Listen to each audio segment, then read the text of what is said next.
appreciate y'all so much for finishing up these sessions. Okay. So today what we will do is we will kind of talk through a little bit about what this cancer is, just so you can hear about it. We'll talk about really why it's important for our community. We're also going to talk about like how does research play into this role. We're going to hear from a person who actually has this disease. And we just make sure that like everybody's questions are answered. Ain't no big questions, small questions, anything that you want to know about this.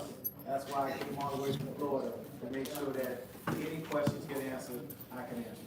So sometimes what happens is that, you know, when people go to the doctor, you know, the doctor does what he calls a jack of all trades, okay? Well, I am a cancer doctor that specifically focuses on this type of cancer, meaning that I don't do lung cancer, or breast cancer, or prostate cancer. And when it comes down to this, they call me an expert. I don't know, that's just what they say. But you know, but this is what I do. So there shouldn't be really any questions that I cannot answer, okay? All right. And we got a couple up in the front there. Thank y'all so much.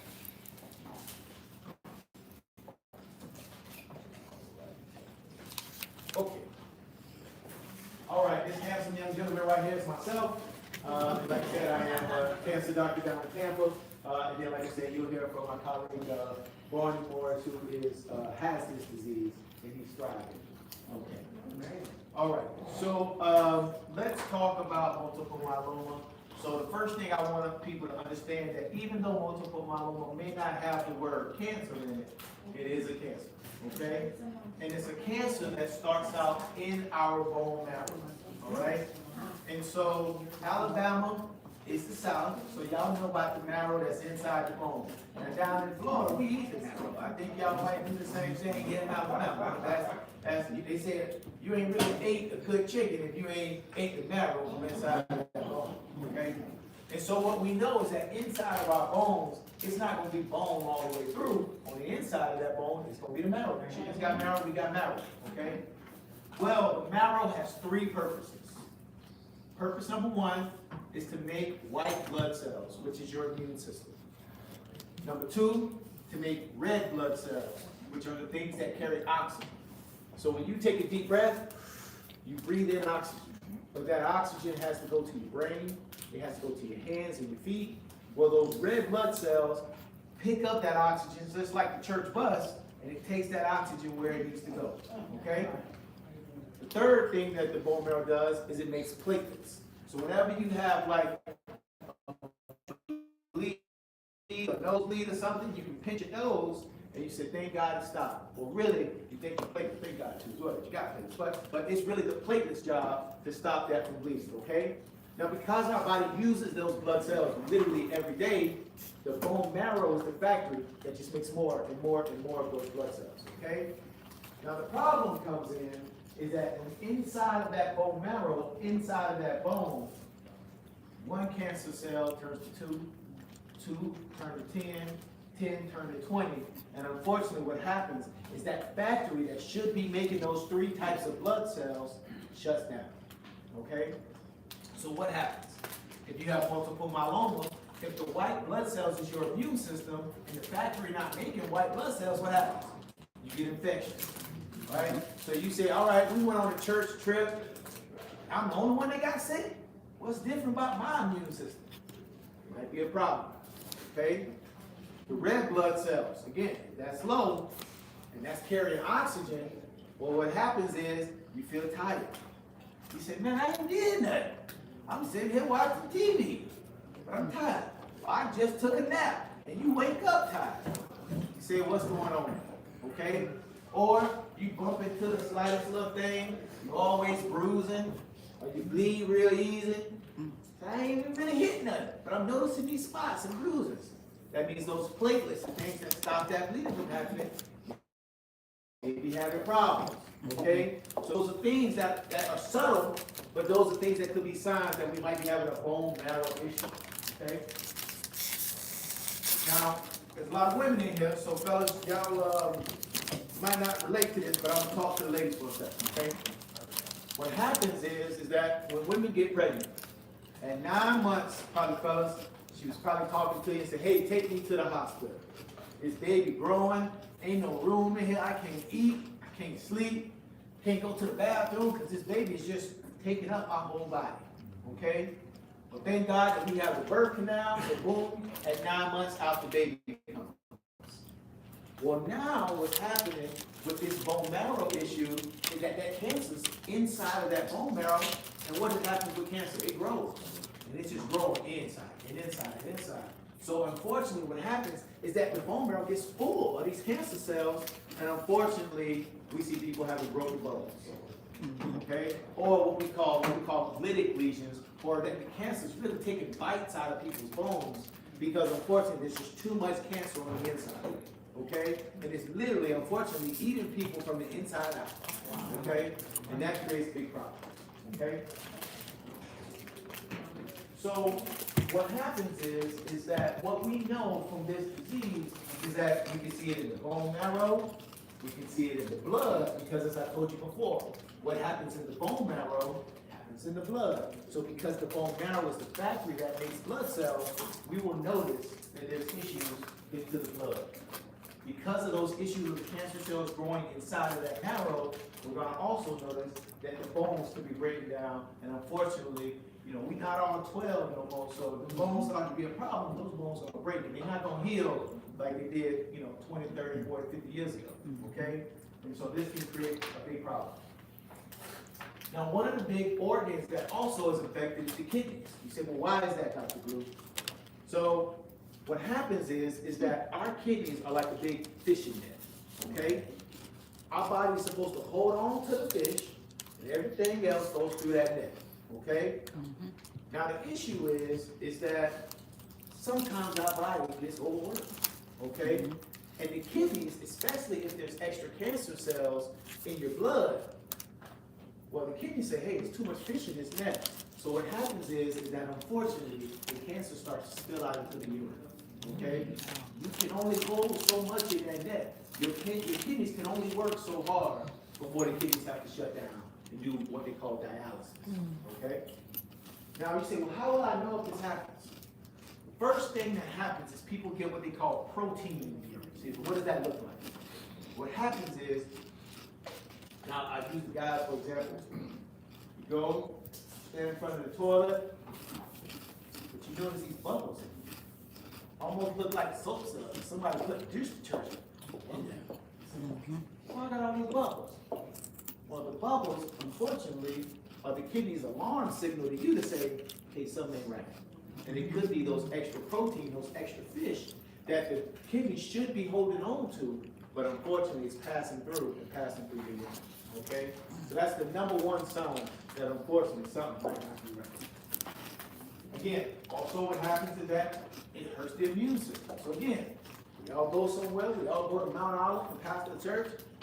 Again, a lot of people, everybody hugging and kissing on each other. I'm the only one that's getting sick. Something might be off there, okay? And again, it could be a big problem. All right, quiz. It said, what is multiple myeloma? The type of blood cancer that affects the plasma cells in the bone marrow, where blood is made, a type of lung cancer, a type of brain cancer, or I don't know. Hey, look at y'all. Well, we learned something today. Oh yeah, we learned something. All right. Now, what happens is that this is not a very common cancer. Okay, so I'll give you an example. Okay, 1 out of every 8 women gets breast cancer. 1 out of 12 men get prostate cancer. Okay, this cancer happens roughly in about 10 to 20 out of every 100,000. Okay, so here in Alabama, trying to think what's y'all big. I guess y'all got the University of Alabama, the Roll Tide, right? 100,000 people in that big stadium. Okay, only about 20 people in that whole stadium would have this type of cancer.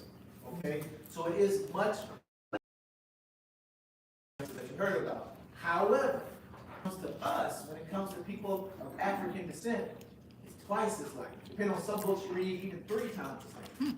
So that means that whenever you see somebody who has this disease, unfortunately, most of the time it's going to look like us. Not only do we get this cancer more, but we get it at a younger age. So what happens is that you might go to the doctor and say, hey, I heard this young brother from Florida say if I got bubbles in my urine, it might be a problem. And they might say, oh, it's probably not that, because they're looking for an older white man, right? Because that is what they say in the medical textbooks. But they say, oh, you're too young for that. That's what they might say. You know what I mean? But you say, oh, I also learned from this brother that it happens younger in African Americans. Okay? Not only do we get it more, not only do we get it younger, unfortunately we die more from this disease also. Right? And a lot of that is due to us just not getting the right treatment. Go ahead, man. I have a question to that answer behind the first one. You just came back by the multiple myeloma and lung. Well, I had it in my brain. Correct. So I think it could be both brain and lung. So what happens is that just like all cancers can spread. So, but myeloma is always a cancer of the bone marrow. Okay, that can move to other places. Does that make sense? But just like, you know, perhaps we're talking about the source, you know what I mean, where it started. That's how you know where to attack. Does that make sense? So it is something that can move. So good question. Okay, so the problem is, again, a lot of people never heard this. Okay, but again, like I said, the big thing is that for us in our community, we want to make sure that we've heard about it. Now, what are some of the symptoms? Feeling weak or tired. When you have low red blood cells, they call that anemia. Okay? Now, the number one cause of people having anemia is bleeding, right? Because if you don't got blood, you know, if you got a bucket and that bucket is low, either you didn't put enough water in that bucket or it's a hole in that bucket. Okay? Now, when people bleed, especially when it happens for women, especially younger women, you know, they have their cycles and stuff. So that's the number one cause that happens. But sometimes, what I always tell people, whenever you go to the bathroom, I need y'all to look. People be so scared to look and see what's happening in the toilet. But I'll tell you, you look back there and you see blood, something ain't right. You could be losing blood in your stool. Okay? You wipe, don't even pay attention, flushing it right down the toilet, and that's the key that will tell a doctor, hey, I'm having a problem. I got low blood. Okay? So I'm telling you, when you go to the bathroom, you ain't got to tell nobody, but you look. So you look. Again. Also, again, white blood cells being low, infections. Problems with the kidneys. Now, you know you go to the doctor and they check you for high blood pressure, check you for diabetes, and they say you don't got none of that, but they say your kidney's still having a problem. You say, huh? Well, I heard it could be this other thing. Huh? And they need to be checking you for it. Okay? Again, we talked about the bleeding, the bruising, the bone pain. All right? Loss of appetite, weight loss. Now, you know your diet ain't that good. That you just losing weight because you just doing so good. If you're losing weight, I'm telling you, you want to get checked out. Now, I know they have all these new medicines and stuff for people to lose weight, but if you're really not trying to lose weight and you're losing weight is a dog. And I'm telling you, putting it on is easy, but losing it is hard. And so you need to get checked out. You say, man, my clothes ain't fitting right. You know, I'm having to add an extra belt loop, brothers. You know what I mean? My blouses and stuff, they sagging on me. You know, ladies, it could be a bigger issue out there. Okay, so one of the things where I always tell people, say, who's at risk for this disease? Now, the more birthdays you have, I never like to use the word old, but just seasoned. The more birthdays you have, the more likely your chance is to have this disease. So teenagers, 20-year-olds, 30-year-olds, young folks, very unlikely. But you can see that really with each birthday, it goes up and up and up and up. Okay? Also being a male. So I'm going to tell our brothers here. It's more likely going to happen to us. And you know,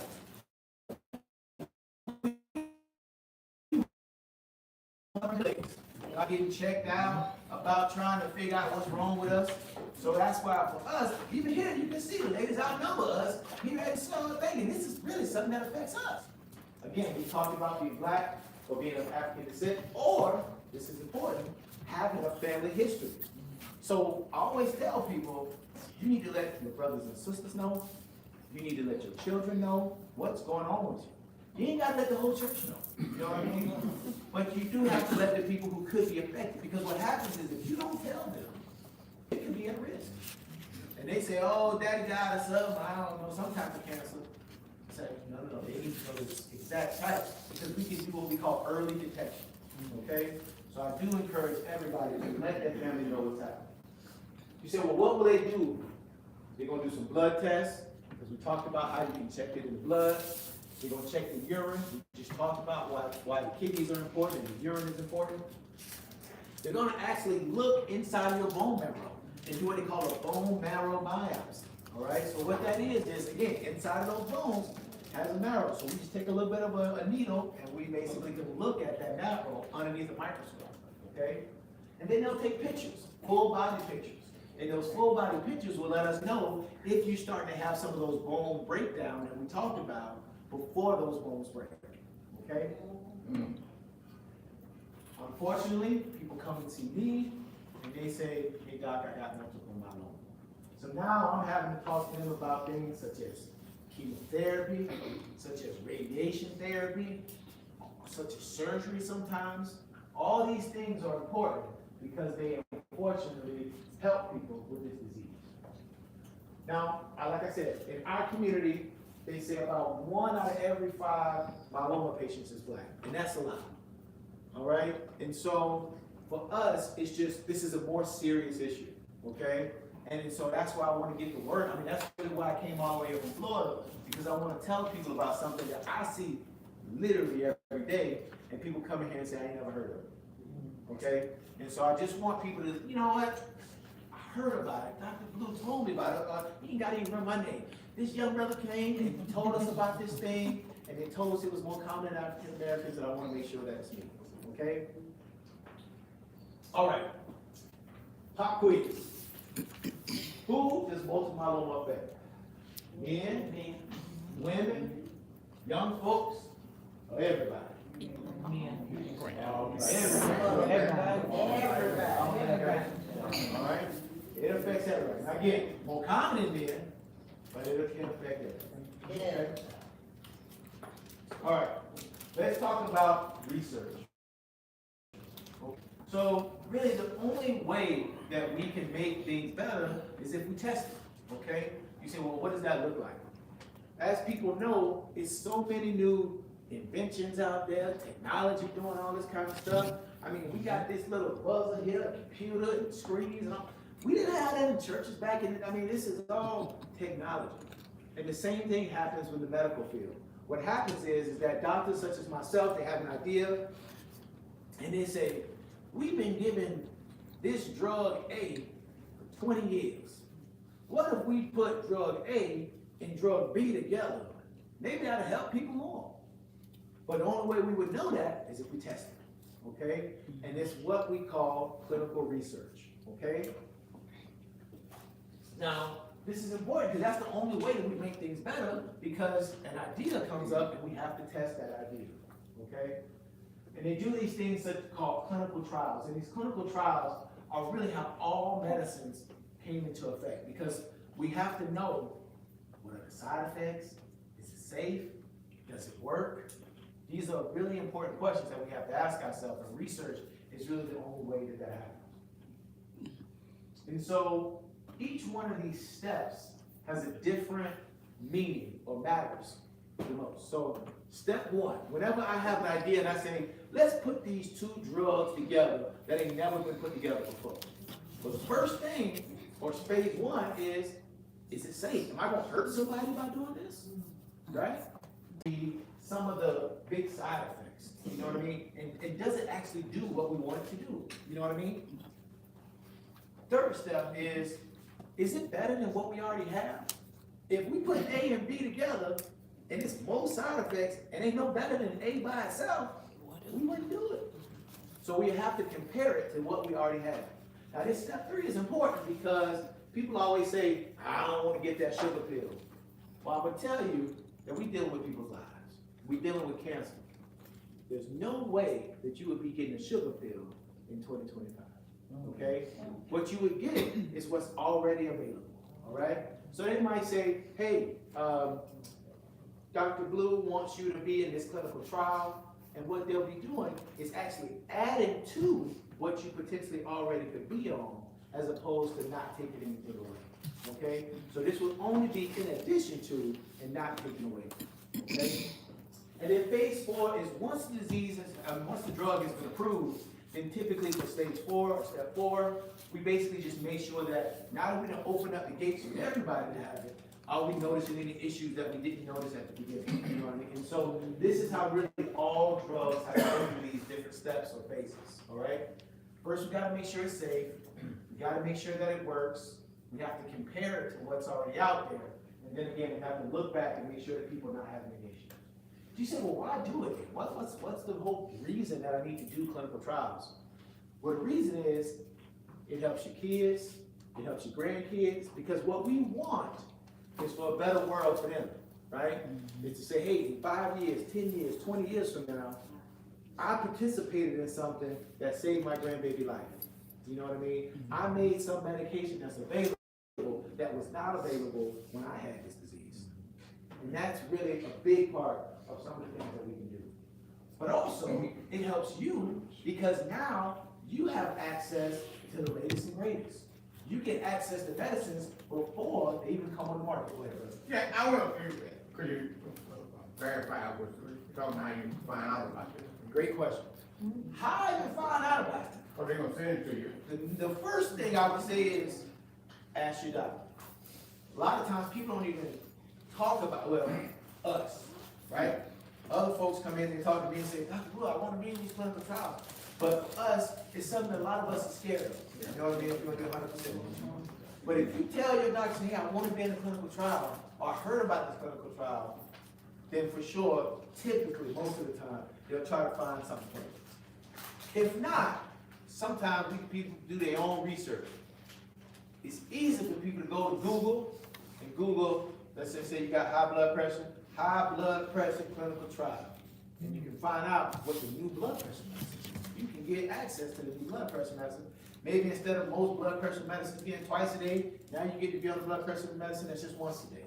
Or, you know what I mean, something like that. You know what I mean? So it's out there. You know what I mean? But the first step, and I think the best step, is to have this kind of relationship with your doctor, because your doctor knows you the best, right? Because, you know, y'all two can have the same problem, but not be the best fit for the clinical trial. I might say, I might not recommend it for you, but for this brother here, I think it's the right thing. You know what I mean? So that's what I would highly recommend.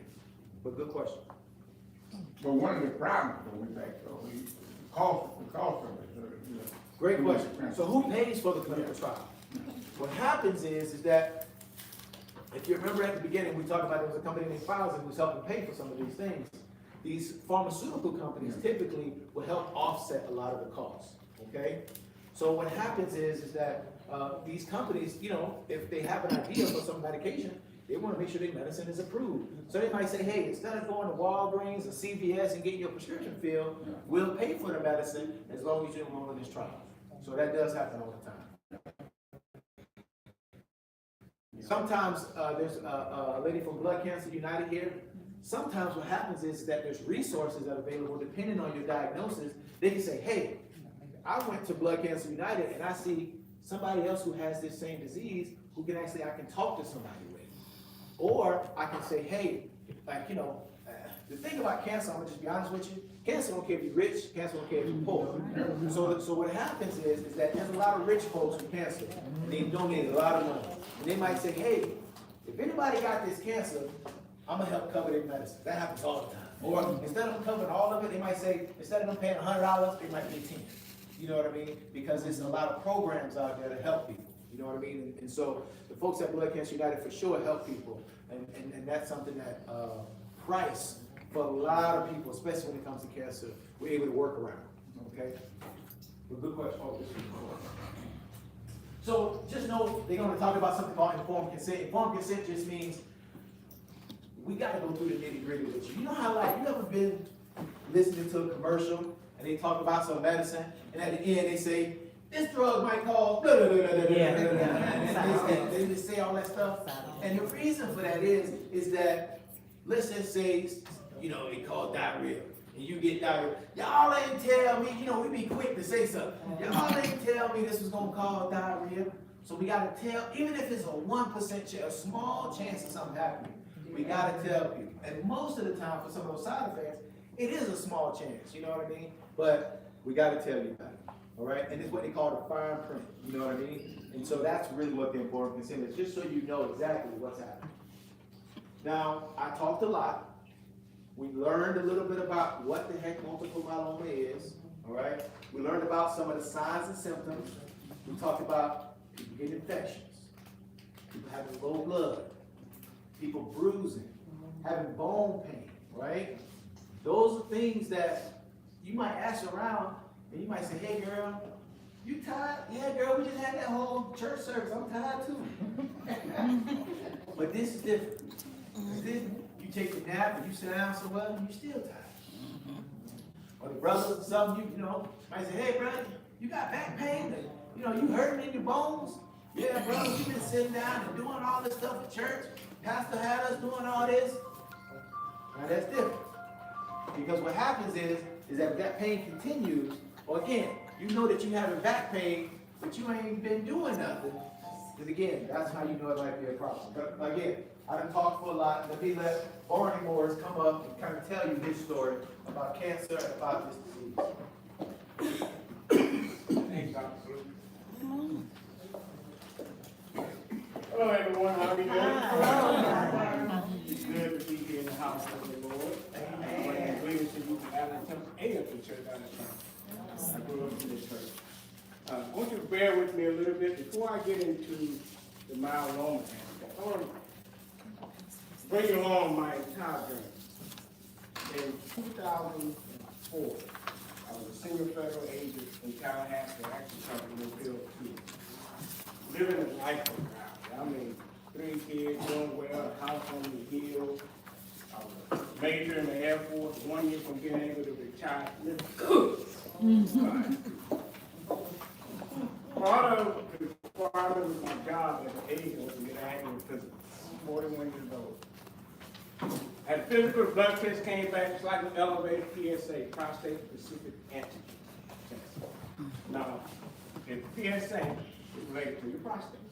So my primary care physician said, well, you know, it may not be nothing kind of young, but just in case, we'll refer you to a urologist. But the urologist, he said, don't worry about it, you know, probably nothing, probably an enlarged prostate. So he did the exam and did the physical rectal exam and something like this. Turns out I did have prostate cancer at 41 years old. Now back then in 2004, there was very little information as it related to prostate cancer treatment for men under the age of 50 or 60. Even less if you were black. Now here's a disease that affects us at twice the rate. We die at twice the rate. One is active, one is